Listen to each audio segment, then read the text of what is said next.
This conference will now be recorded. Perfect. We're set to go. Hi, everybody. It's Mona here. I'm really glad that we've all joined for our sixth CANOC CHIWOS community and academic scholar webinar. So welcome. Today, we're going to talk about one of the topics that I like to teach about, and I like to learn from others about, is how to give a good presentation. And what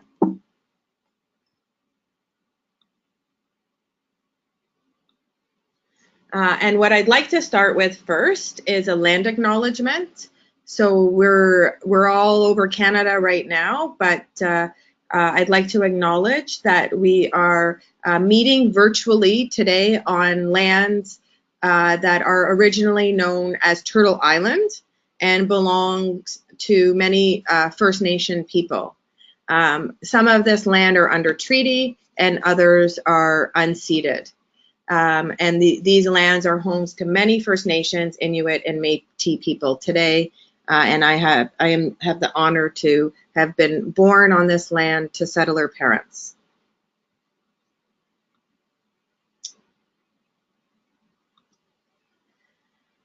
Okay, so I have about a dozen slides to go through, and at the end or even throughout the talk, I want to hear from all of you if you have any tips, because I don't think there's any right or wrong in how you prepare a PowerPoint presentation or how you deliver your talk.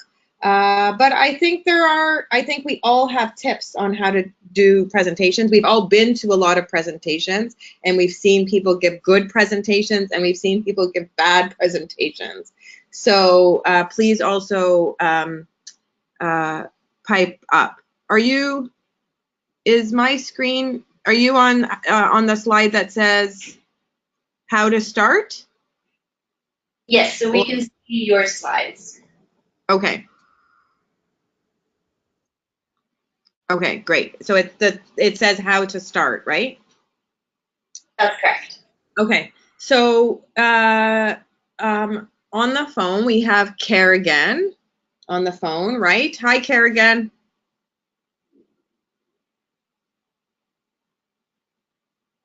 Hi.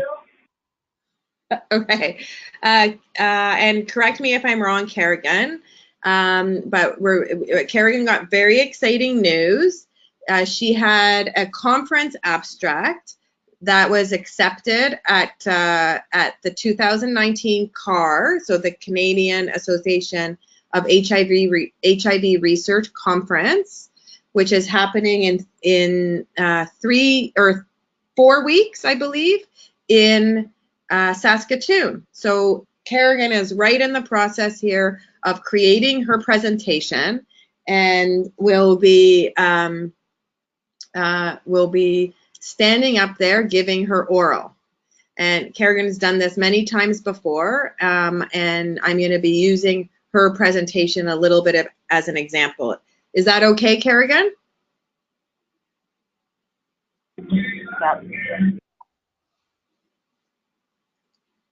And congratulations, Kerrigan.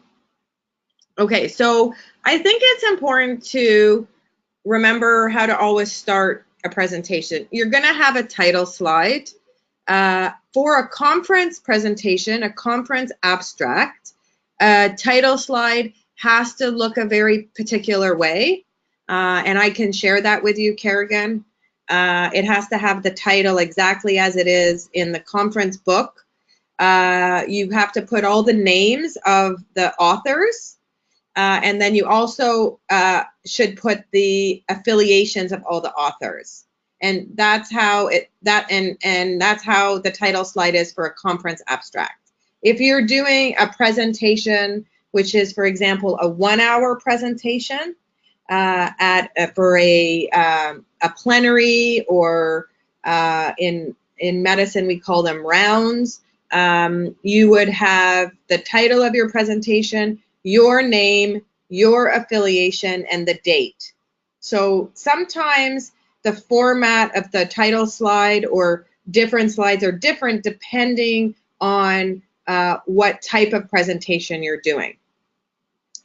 Next, I think it's fairly standard in Canada now to have a land acknowledgement slide.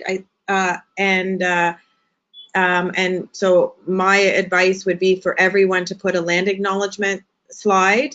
And I try to do my research before I go to a different city to know what the history of that land is, and to know exactly how I should be wording the land acknowledgement.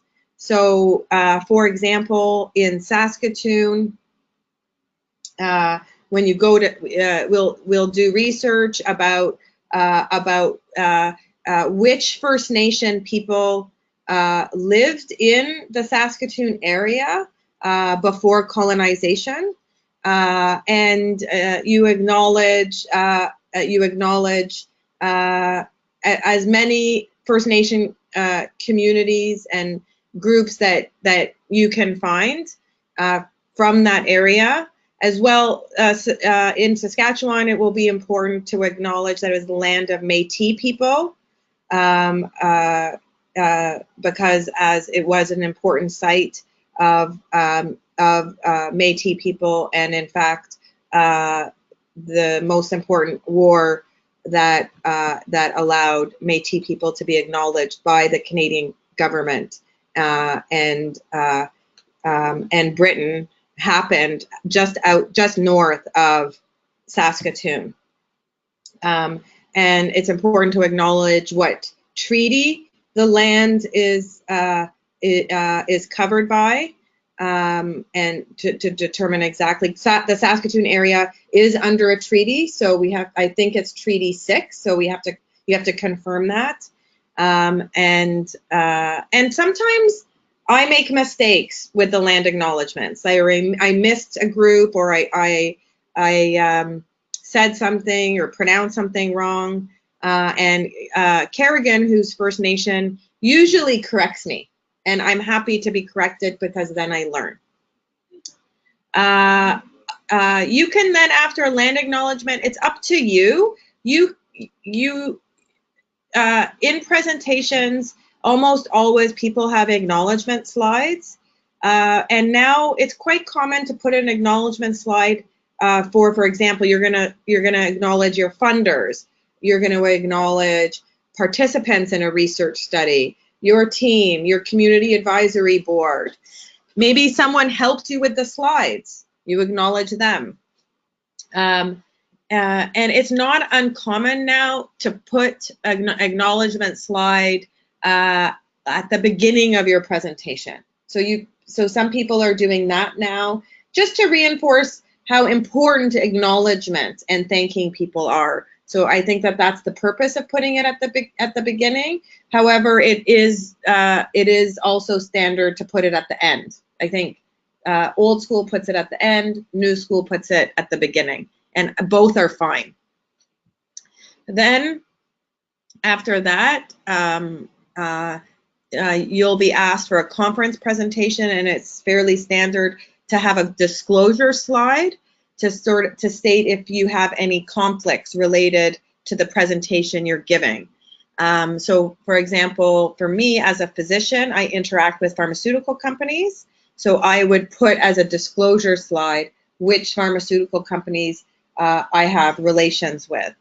And Kerrigan would, like, your disclosure slide will be, I have no conflicts of interest related to this work, and also none of the other co-authors do either. The CAR conference will send you a specific format that they want the disclosure slide and conflict of interest slide to be in. So watch out for that, Kerrigan. So because you want it to be how they want you to put it. And also, if you hear disclosure slide or if you hear conflict of interest slide, they mean the same thing.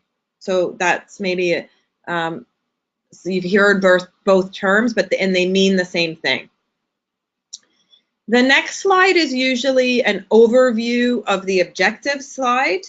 This is put in a regular presentation. So if you're invited for a 1 hour plenary, a half an hour plenary, or a 1 hour plenary, or 1 hour rounds, you would have an overview of objectives. And the idea is in that slide, and sometimes you kind of don't spend time on this slide, but it's been proven actually by education research that it is a real important slide to have, because you want to tell the people from the beginning what they're going to leave with. So you're at this talk, and these are the 3 things we're going to go over, and this is what you should expect to leave with. It also kind of sets the map of of what they can expect. But what's funny is you don't put a overview of objective slide for conference presentations. So just for you to know that, Kerrigan, you go from your title slide, your land acknowledgement slide, your acknowledgements of everybody slide, your disclosure slide, straight to your background slide, okay, in a conference presentation. Any questions so far about that and sort of the beginning of a presentation and what should or should not be there, or feedback or other tips? Can everyone still hear me? Yes, we can hear you. Okay. Any tips about the beginning, or is that pretty straightforward? That sounds pretty good. Okay. Okay, I have given this talk for this group before. I went back to look at my slides, and the last time I gave this talk for the CANOC group was 2 years ago. And actually it was the exact same date 2 years ago, which was funny. And this is how I used to teach presentation tips, the 4 Ps. I had like 4 slides only, and this was it basically. This is how I teach presentation tips and how to do presentations. To me, these are the most important things. The first P is precision. Know your material and have precise slides. I'm going to go into it a little more. The second P is passion. Love your material and talk passionately. I clearly have a lot of passion about, well, lots of things, so it comes out when I present. And then the third P is really important. Practice, practice, practice. Never wing a presentation. You have to practice. Even if you don't have time and you just practice once, you have to do that. And the fourth P for me is punctuality. Be punctual. It's so crucial to finish on time or early. And because every audience cannot stand a presentation that's running late. So this is my classic training on presentation tips, but I have some exciting news. Last week, I went to a presentation on how to give a presentation and extra tips. So I have extra slides now from tips that were given to me by other experts. So let's talk about precision. It's important to, when you're asked to give a talk, know exactly what's expected of you. So what do the invitees want you to talk about? What are their expectations? One of the key points for knowing what to expect is the second bullet, which is know your audience. Knowing your audience and making your slides and your presentation for the audience that you're presenting to is really important. At CAR, like for example, for Kerrigan, It's one of the hardest audiences because it's a mixed audience. So it'll be community and academics. So then you want people to leave with something that they've learned. Like, oh, that was really interesting. Oh, I didn't know that. I learned something. And so when you have a mixed audience, you have to think about okay, well, what are you going to be? What are the different audience groups going to be leaving with? So knowing your audience. And so what is expected of you? So for a conference oral abstract, there's a very specific format that I've listed here, and we've gone through already a little bit. The title slide, one slide. Land acknowledgement slide is one slide. Complex disclosure is one slide. Then you're going to have 1 to 2 background slides, never more. You don't have time because you only have 10 minutes to present. So you cannot have more. Preferably for a conference oral abstract, you have 1 slide for your background. If you really have to push it, 2, but never more than that. Then you're going to have 1 slide as your research objective or your research question. Then you have 2 to 3 slides outlining your methods. And then you have 3 to 5 slides with your results, preferably in tables and figures. You have a limitation slide. What are the limitations of your research? You have a conclusion slide. You can, if you want, plus or minus, have a next step slide. That one's optional. And then for this slide, I put the acknowledgements, the general acknowledgements at the end. So that's the standard format, Kerrigan. And often what I do is I start with a presentation skeleton, and so I make all these slides and I don't fill them in yet. So I put background on one slide, objective on the next slide, methods, and I put in like 2 slides, results, I put in 3 slides, limitation, 1 slide, and then you kind of have all your slides with the titles and they're empty, and then you know what you're dealing with and what you have to populate. I like to do it that way because then you know how many slides you need, and if you just kind of start and make all your slides as you go along, you might end up with 30 slides and then have to cut them down. And that's sort of a waste of time. Start with the number of slides you need to make and then populate them. That's how I do it. Again, for a regular presentation, it's exactly the same in terms of the format plus the overview of objectives. Also, in terms of what's expected of you, know how much time you have. And so this goes back to the 4th P, punctuality.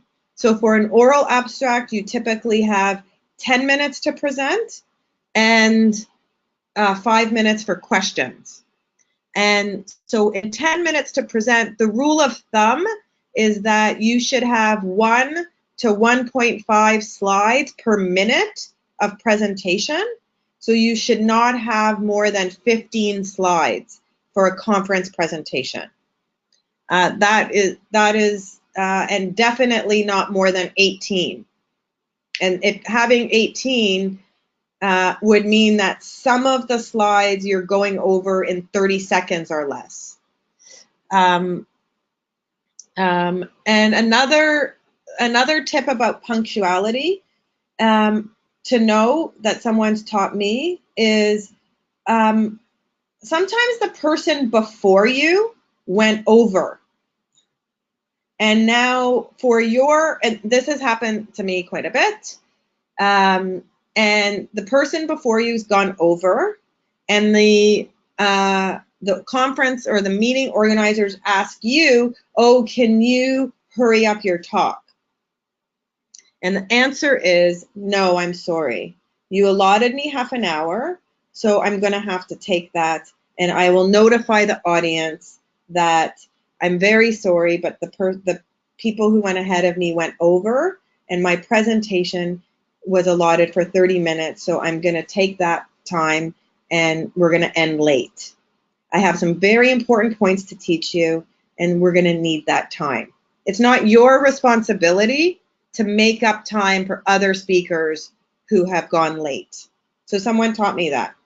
You can agree with that or not, but I have followed that rule.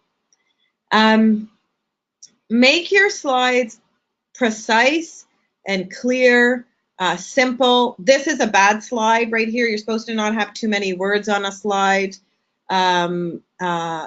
It's pretty clear. Some other tips that I found were don't use PowerPoint like already made templates. So potentially make your own templates, background. So I made this template.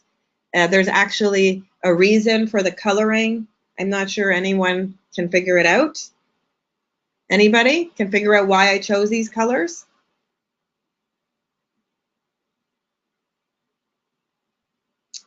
So the outer blue is the color of CANOC, and the inner raspberry color is the color of Chivos. So that's why I've chosen those colors. I put the star because I think that this Chivos and CANOC and this group and presentation are awesome. So that's what that's supposed to symbolize. And always leave time for questions. So questions are stressful sometimes, and sometimes what we do in conference abstracts is we make our presentation go on for 14 minutes. So then we're only left with 1 minute of questions. We've all done it. But technically the question period is just as important as the presentation itself, and the audience loves question period. So try not to do that. Really do your presentation in 10 minutes and leave time for questions. And it's important to prepare for the questions. So sit down with a colleague or friend or colleagues and go through what do you think the questions are going to be? Like, what are the most likely questions? And prepare your answers.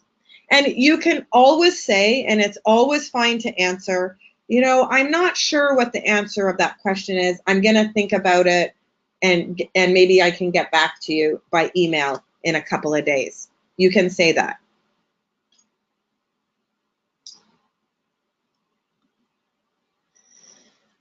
These are some standard tips on how to make slides look good that I've found from different places. You're supposed to have no more than 3 colors on a slide, or else it gets too busy. For me, I'm really big on having consistent font and colors. So, your title.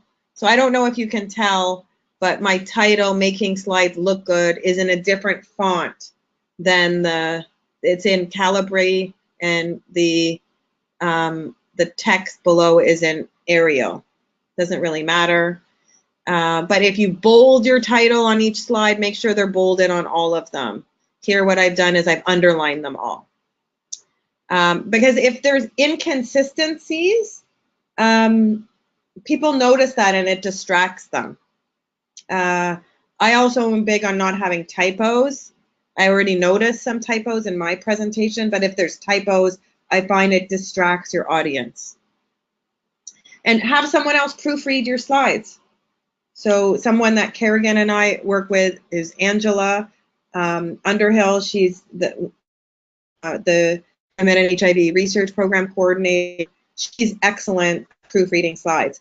So I send her my slides before they get uploaded anywhere, and she proofreads them. So Kerrigan, Angela, so you can do that, Kerrigan. There is supposed to be no more than 3 to 4 lines per slide. How many do I have here? 1, 2, 3, 4, 5, 6. Too many. I am not sure I can put enough information in 3 or 4 bullet points, but that's the classic training, is 3 to 4 lines per slide. I sometimes push it to 5. Should really not be more than 5. This one has too many. It's supposed to be no more than 6 or 8 words per line. And in fact, what you're supposed to do is have brief words and lines, and you actually do more talking than what's written on the slide. The classic training is 1 slide per minute of talking. However, I think you can squeeze in 1.5 slides per minute, but really not more than that. Because if you're now having 2 slides per minute, you're really rushing to get through each slide. If you have quotes or cartoons, the classic teaching is you should read them out. So very often in qualitative research, you'll have like a quote from a participant, or sometimes people put cartoons and they just put up the slide and they let the audience read it. The audience is like distracted, like they're sitting in the audience with like a little bit of ADHD. So the classic training is you should read the cartoon, what it says in the cartoon, and help the audience, if that makes sense. And please just stop me if there's any questions or comments. Any questions or comments so far? I have a question. Okay. So I just have a question about timelines, and because I know, what do you think the timeline should be for everybody who's part of the presentation to review it by? Oh, great question. The standard would be 1 week. Okay, so like, that makes sense. Like it would be good for a conference presentation if you sent it to all the co-authors 1 week before. That never happens. Okay, Kerrigan. Most people are preparing their slides on the plane before the conference or finalizing them. In your case, I wouldn't do that. But sort of minimal acceptable would be 5 or 3 days. Okay, so it is still acceptable or within acceptability to send slides to co-authors 3 days before a conference. It is not acceptable to send them the day before or the day of. If you're sending them the day before or the day of, you're basically saying, I don't anticipate or expect for you to give any feedback. So minimum, I would say, Kerrigan, is 3 days, preferably 1 week. Is that helpful? Yeah, no. Unless anyone has any other comments about that.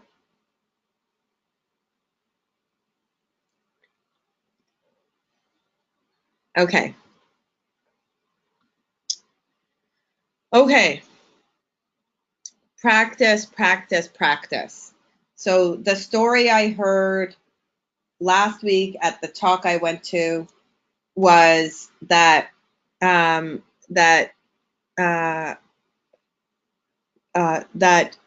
sure you've all heard of the Rolling Stones.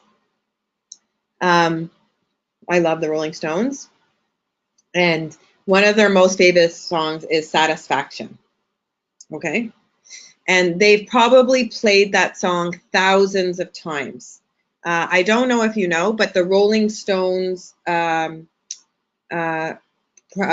practice studio is in Toronto. Did you know that? The Rolling Stones love Toronto, and they're here every year in their practice studio. And even though they've played the song Satisfaction literally thousands of times, they still practice it. They never go out and wing the song.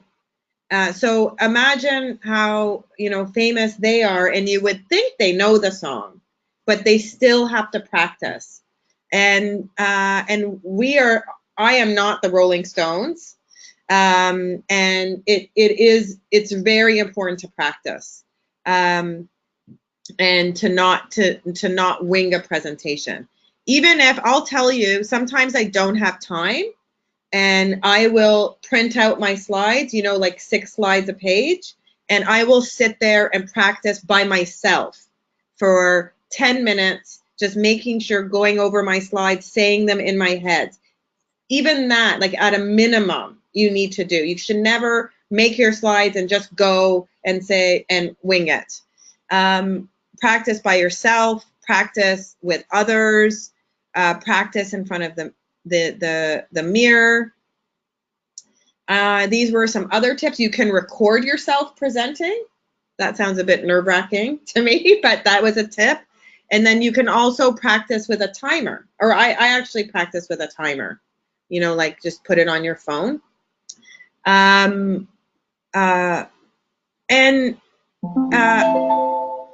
Practicing also helps with, like, you know, you want emphasis on certain slides. And when you practice, then you can figure out, it helps you with your tone of your presentation also, because then you're more familiar with the slides and you know which slides you need to emphasize. So practicing also helps with that. Kerrigan, for you, in the past, if you're ready in time, we can practice in Toronto before we all go to Saskatoon. Worst comes to worst, and we usually do this as well.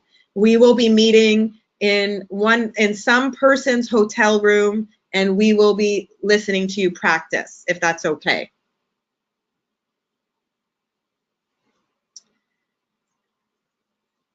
Passion. I clearly have passion as part of my personality, so it's not hard for me to have passion when I'm giving a presentation. And I think this might be the third or fourth presentation I've given for this group, and I'm pretty sure every time I give a presentation to you, I say, oh, this is one of my favorite topics to talk on. And it is, I love some of the stuff I talk about. So, and there's a lot of them. So I love a lot of topics. So love your subject. Now, if passion is not part of your personality, okay, and you don't really like your topic, I read this tip, and I think it's a good one. Fake it, okay? I think, you know, for 10 minutes, half an hour, you know, fake a little bit of passion. Stand at the podium with confidence, stand straight, and project your voice. Get outside your comfort zone and talk a bit louder, talk a little clearer, and fake that confidence and passion and extrovertness that might not be in your personality. It's only going to be, presentation is never over an hour, so it's going to be for 60 minutes or less that you have to step outside your comfort zone. I thought that was good advice. Have I been in situations where I haven't been passionate? I have, and I'll tell you what it was and is.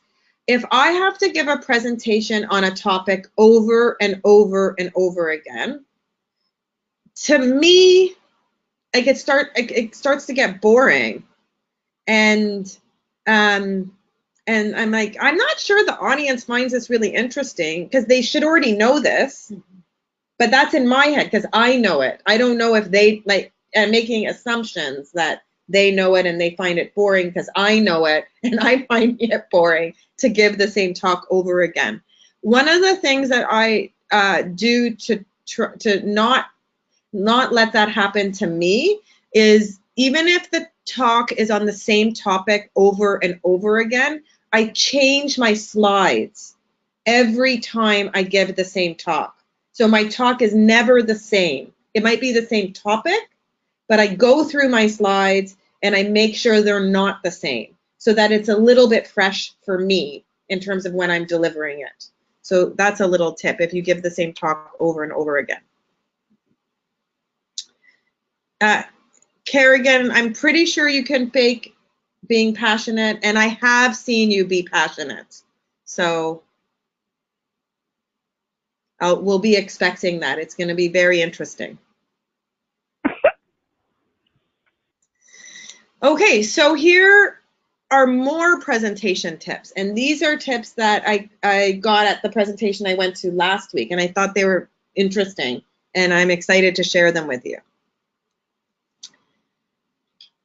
I thought they were the first. There's a few of them. There's a couple that I just thought were so essential. One is on this slide, and I think that the next one is on the next slide.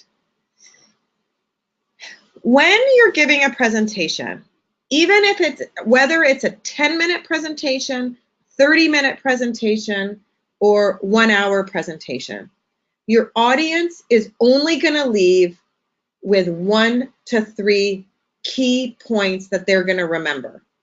That's it. So for example, at the end of this talk, I can ask you, what are the 3 things that you left with? And it's not going to be more than 3. Like, you can't, that's just the way the brain works. The brain works in 3s. And so, I actually do this now. So, so we have, I have a presentation in 2 weeks for the Canadian AIDS Nursing Conference, CANOC. And what I will start with now, when I sit down to do a presentation, is I will write down on a piece of paper what are the 3 key messages or learning points I want the audience to leave with. And often those key messages / learning points are at the end of the presentation. And we spend so much time at the beginning of the presentation, and then by the time we get to the end, people are overloaded. So I actually start working on my presentation with those 3 key learning point slides. And then I build around it. And then by doing that, I know which slides I need to cut. This is not part of my key message, cut. This is not part of my key message, cut. I need this slide because it's building to my key message. And I have found that to be a very important exercise to do and place to start. So Kerrigan, for you, and how does that impact a conference abstract? Yeah, it's interesting. Think about what your key messages and your learning points are. Is it very often it's a results slide, you know, in your conclusion slide. Even making your conclusion slide too dense might not be good. Or maybe your 3 messages are in your conclusion slide.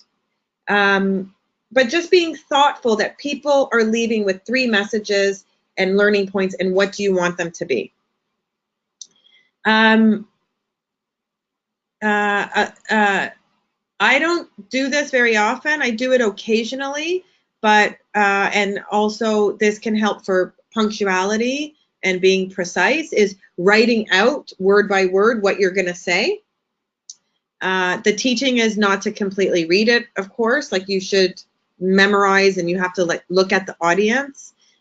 You can put it in, there's something called presenter mode when you present, and you can actually cut and paste what you're going to say and put it in the notes below the slide. And if you put your presentation in presenter mode, it puts the notes on the side, and so you can see them.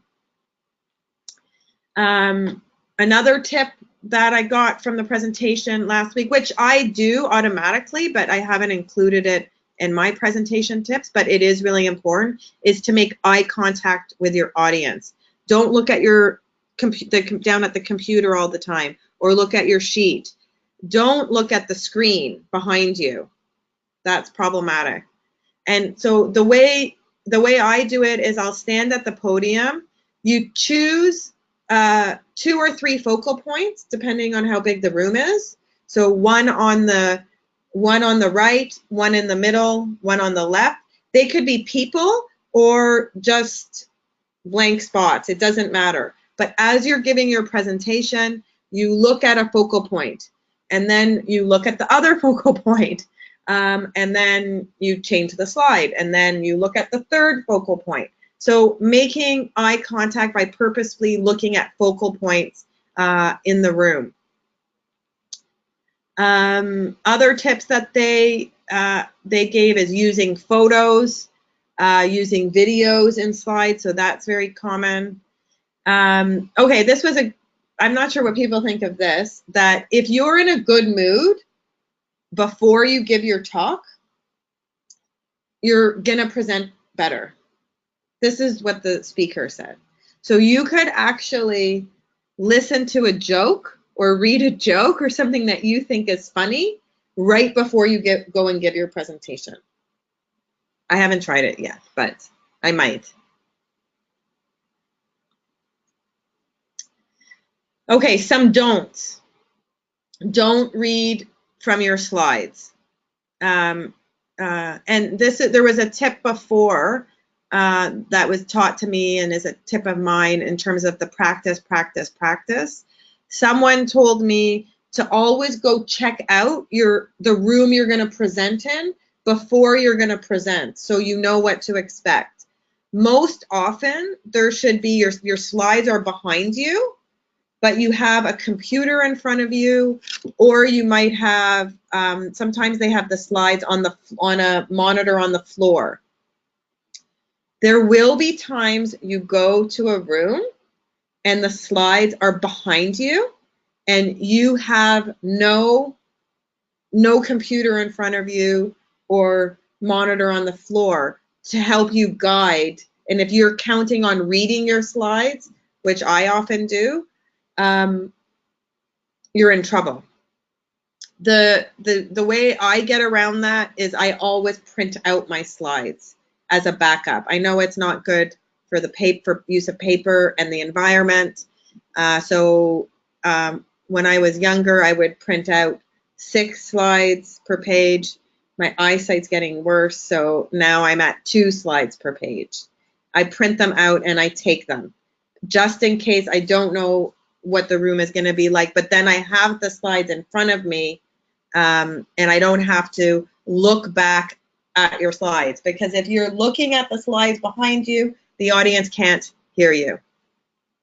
You should memorize your slides to some point so that you're not reading from the slide or reading from the computer.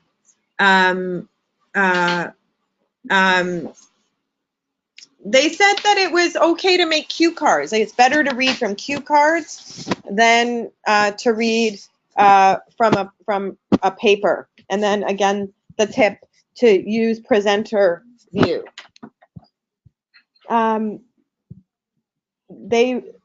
Another tip was to not use too many transitions. I like a lot of transitions, but I might start to use less of them. Does everyone know what transitions are?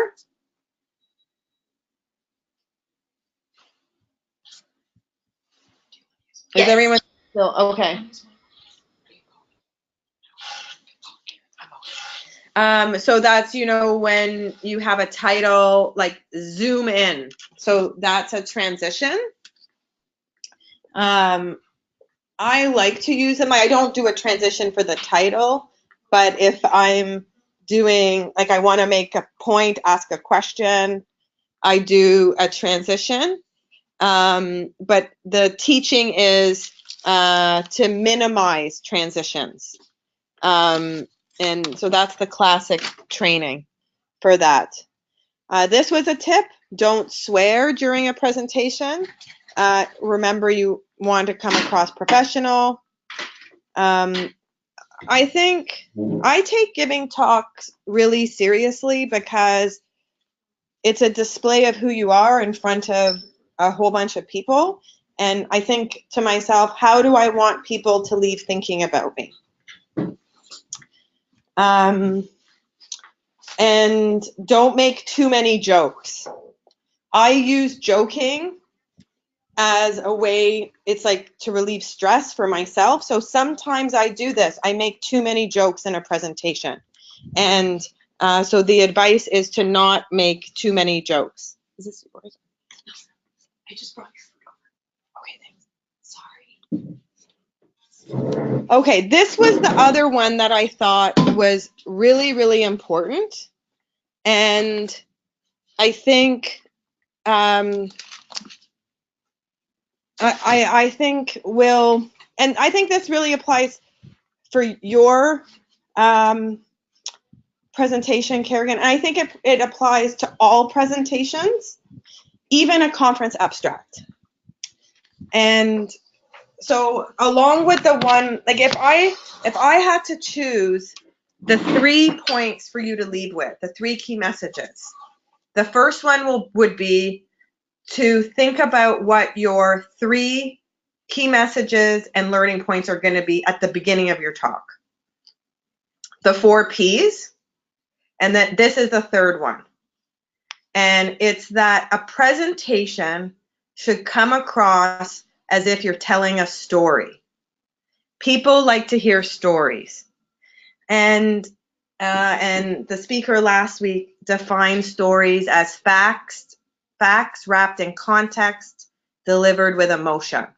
So even in a conference abstract, your background is the context. So you are giving the background about what the issue is, why is this an issue? And then you're giving the objective. And so we decided to do this study to ask this research question. And then we did these methods. This is what we did. And wow, these are our results. And then this is what we've concluded. And now this is our next steps. It's actually, even a conference abstract is a story. And the story has to be interesting or you're going to lose your audience. How do you make there's a few tips of how you make the story in a presentation interesting. Actually, there's one that I missed on the slide. One is you have to the one that I missed is you have to, oh, right there, no, it's there. You have to capture people right from the beginning. So even right in your background slide, you know what the issue is and how important the issue is has to be written right there.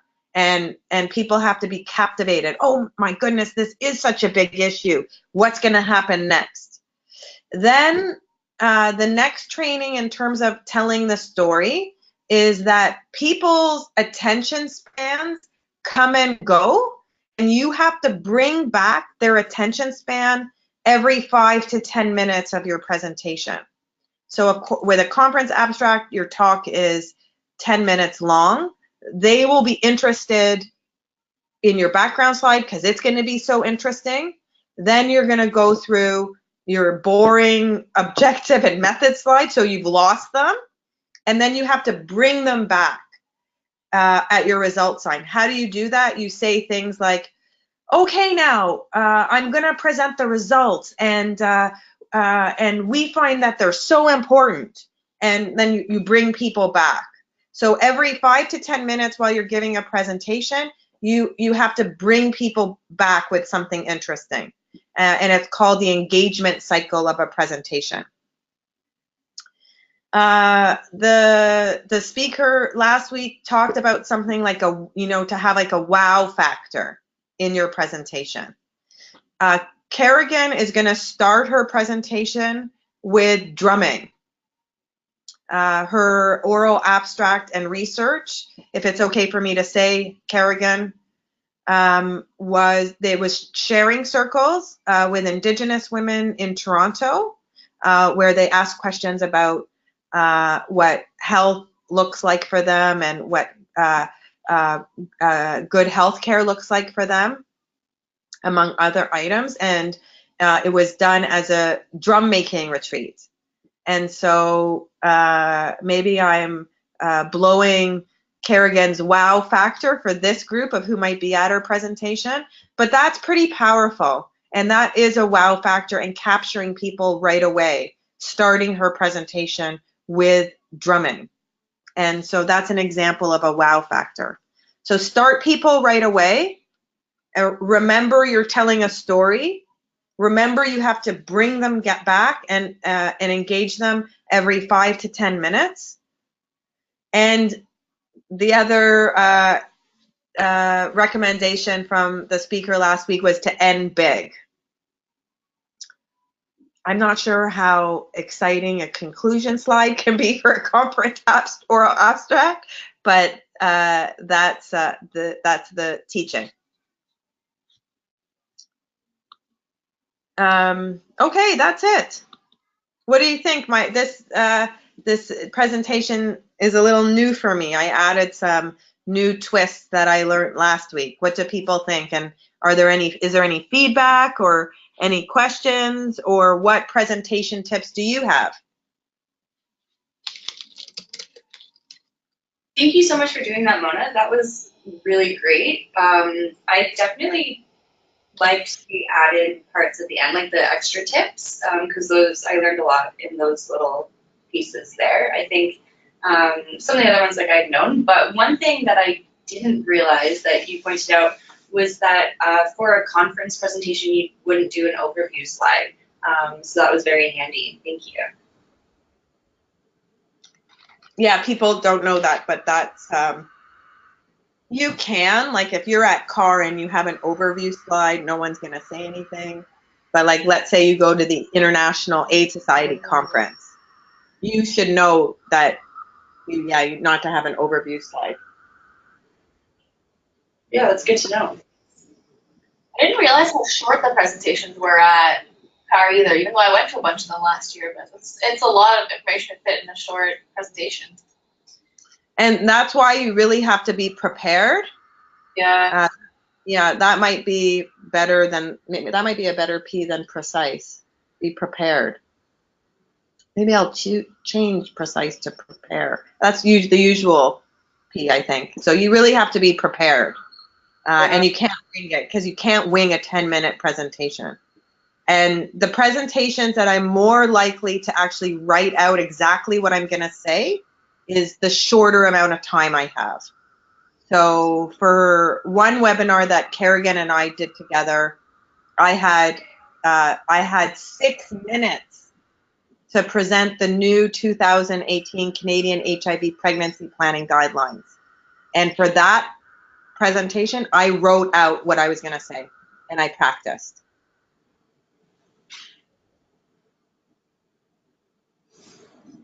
Any other questions or tips? I don't really have any tips, but Mona, thank you so much for the presentation. This has really helped me. I think I always have this fear to present, and I think the advice really helps. You know, the structure, you know, the importance to practice, and you know, like just yeah, like being able to tell the story. I think, you know, those are very important tips, and I think, you know, it's just the practice part really I think would help me for the future. And yeah, I think you bring up a good point, is what happens if you're really nervous before your presentation. Going to visit the room before your presentation helps to reduce that anxiety, because if you go to visit the room and then it's a really small room, you're like, oh, this is not even that a bigger room. But then let's say you go visit the room and it's a really big room, and you're like, oh my goodness, this is a much bigger room than I expected. Two things. Now at least you know, and then you're not arriving last minute and seeing how big the room is, and it's adding to your anxiety. Practicing reduces anxiety.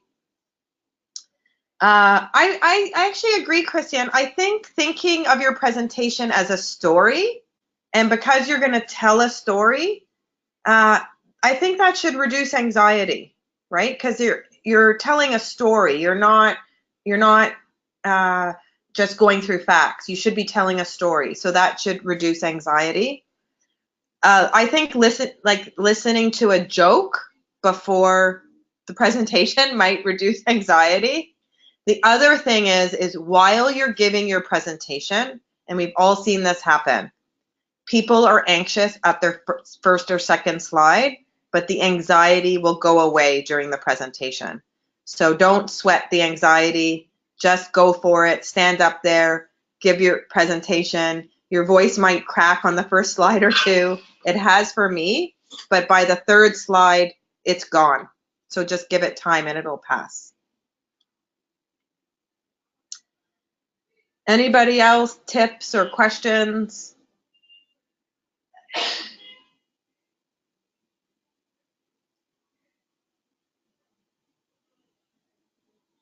I think everyone's good. Okay. So I think we can end the recording. So thank you very much, everyone. Have a great day.